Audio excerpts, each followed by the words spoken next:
আসসালামু আলাইকুম বন্ধুরা, আপনারা কেমন আছেন? আমরা খুবই মর্মাহত হলাম যে ঘটনাটি শুনে। গতকাল ম্যান হলে টঙ্গীর গাজীপুরে ম্যান হলে পড়ে একটি যে ভদ্র মহিলাটি নিখোঁজ হয়েছিল, সেই ভদ্র মহিলাটির আজকে লাশ উদ্ধার করা হয়েছে। সেই লাশটি পাওয়া গেছে কোনো একটা বিলের ধারে বা বিলের মাঠে পাওয়া গেছে।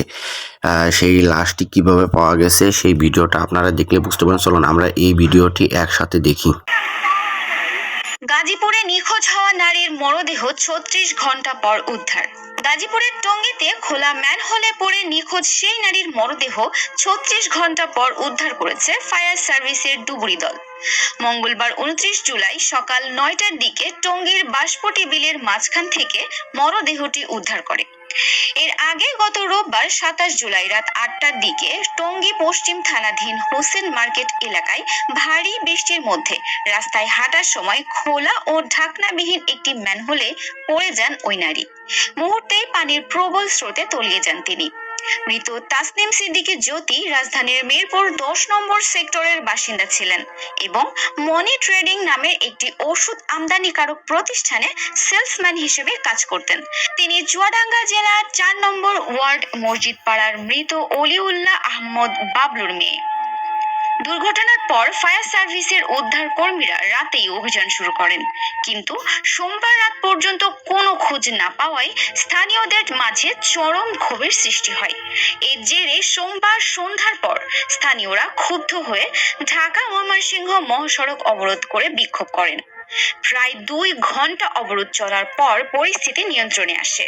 স্থানীয়দের অভিযোগ, অপরিকল্পিত ড্রেনেজ ব্যবস্থার কারণে সড়কের পাশের ১২ ফুট প্রশস্ত ড্রেন সংকুচিত করে ৬ ফুটে নামিয়ে আনা হয়েছে। এতে বৃষ্টির সময় পানির প্রবল স্রোত তৈরি হয় এবং নিরাপত্তাহীন খোলা ম্যানহোলে পড়ে এমন দুর্ঘটনা বারবারই ঘটছে। ফায়ার সার্ভিসের টঙ্গী ইউনিটের senior station officer Mohammad Shahin Alam বলেন, দুর্ঘটনাস্থলের ম্যানহোলটি প্রায় ১০ ফুট গভীর এবং প্রবল বর্ষণের কারণে পুরোপুরি পানিতে ডুবেছিল।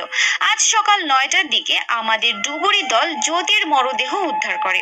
এ বিষয়ে গাজীপুর মেট্রোপলিটন পুলিশের টঙ্গী পশ্চিম থানার ভারপ্রাপ্ত কর্মকর্তা মোহাম্মদ ইস্কান্দার হাবিবুর রহমান বলেন, আমরা ফায়ার সার্ভিসের সঙ্গে সমন্বয় করে উদ্ধার কাজ চালিয়ে গেছি। পরিস্থিতি বর্তমানে শান্ত রয়েছে। স্থানীয়রা নিরাপদ চলাচলের ব্যবস্থা, ঢাকনাযুক্ত ম্যানহোল এবং কার্যকর ড্রেনেজ ব্যবস্থার দাবি জানিয়ে বলেন, এই মৃত্যু যেন আর কোনো পরিবারে না আসে।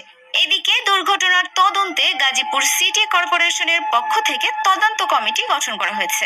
গাজীপুর সিটি কর্পোরেশনের সচিবকে প্রধান করে ৪ সদস্যের ওই তদন্ত কমিটি গঠন করা হয়।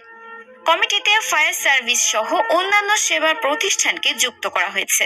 কমিটি আগামী ৭ কর্মদিবসে তদন্ত প্রতিবেদন জমা দিবেন।